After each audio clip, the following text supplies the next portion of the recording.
या मित्रांनो, आजचा व्हिडिओ आहे जे लास्ट संडेला आम्ही जे पार्टिसिपेट केलं आहे योद्धा रेसमध्ये. त्या रेसमध्ये काय काय वस्तू होती आणि काय काय ऑब्स्टिकल्स होते त्याबद्दल इन्फॉर्मेशन द्यायला, कारण की त्याबद्दल लोकांनी जाम क्वेश्चन विचारले की युद्धामध्ये काय होतं, कसं पार्टिसिपेट केलेलं आणि काय काय वस्तू होती त्याच्यात. तर मी आणि माझे मित्र निशांत सर आम्ही दोघांनी पार्टिसिपेट केलेलं आहे त्याच्यात. यांचं टोटल टाईम आहे 1 तास 2 मिनटं आणि माझा आहे 1 तास 5 मिनटं. पण याच्यामध्ये काय काय वस्तू आहेत आणि काय काय ऑब्स्टिकल होते ते आपल्याला सांगणार आहे. मी फक्त हे दाखवतोय की आम्ही कशामध्ये पार्टिसिपेट केलेलं.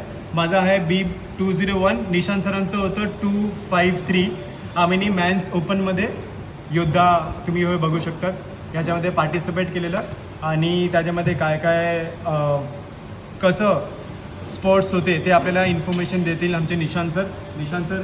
सर टोटल त्याच्यातमध्ये 5 किलोमीटर रनिंग होती आणि 7 ऑब्स्टेकल होते. तर पहिला कसं होतं ते 5 किलोमीटर रनिंग पूर्ण कंटिन्यू नव्हतं. पहिला 700 मीटर तुम्हाला रन करायचं होतं, मग 1 किलोमीटर रोईंग करायची होती, वॉटर रोईंग.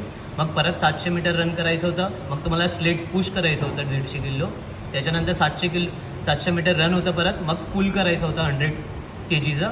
त्याच्यानंतर परत 700 मीटर रन होतं आणि त्याच्यानंतर तुम्हाला करायचं होतं केटलबेल वॉक करायचं होतं. त्याच्यानंतर परत तुम्हाला 700 मीटर रन होतं, मग तुम्हाला लंचेस करायचं होतं 20 kgनी फॉर 100 मीटर्स.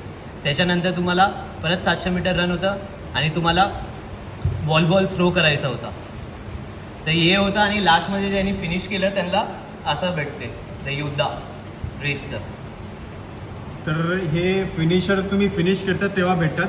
आणि निशांत सरांना जास्त चांगलं टायमिंग झालं आहे म्हणून त्यांचं असं आहे की ते पार्टिसिपेट करू शकतात. दिल्लीमध्ये जे होणार आहे परत ते क्वालिफाय होऊ शकतात टॉप 100 ॲथलीटमध्ये, इंडियन ॲथलीट्समध्ये.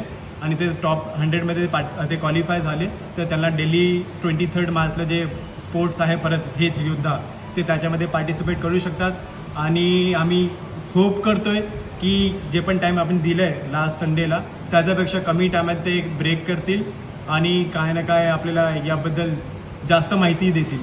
आता रिझल्ट आम्हाला डिस्प्ले होणार 2 दिवसात आणि सरचं पण असू शकते त्याच्यात टॉप 100मध्ये. तर आम्ही मोस्टली दोघंही तुम्हाला दिल्लीमध्ये दिसणार फायनल खेळताना आणि त्याच्यात आमचा बेस्ट ट्राय करणार आम्ही काय पण असणार ते. आणि त्याच्यामध्ये काय चेंजेस झाले तर आम्ही त्याच्याबद्दलही आपल्याला एक व्हिडिओ देऊ. आणि कोणाला पाहिजे की याची प्रॅक्टिस कशी करायची आणि याच्याबद्दल रेडी कसं व्हायचं तर तुम्ही DM करू शकतात आम्हाला, निशांत सरांना. आम्ही याबद्दल पूर्ण इन्फॉर्मेशन आपल्याला देऊ की काय काय आम्ही प्रॅक्टिस केली. आमची प्रॅक्टिस पण जास्त नव्हती, आम्ही फक्त 15 ते 20 दिवसाची प्रॅक्टिस होती. तर ते इनफ नाही आहे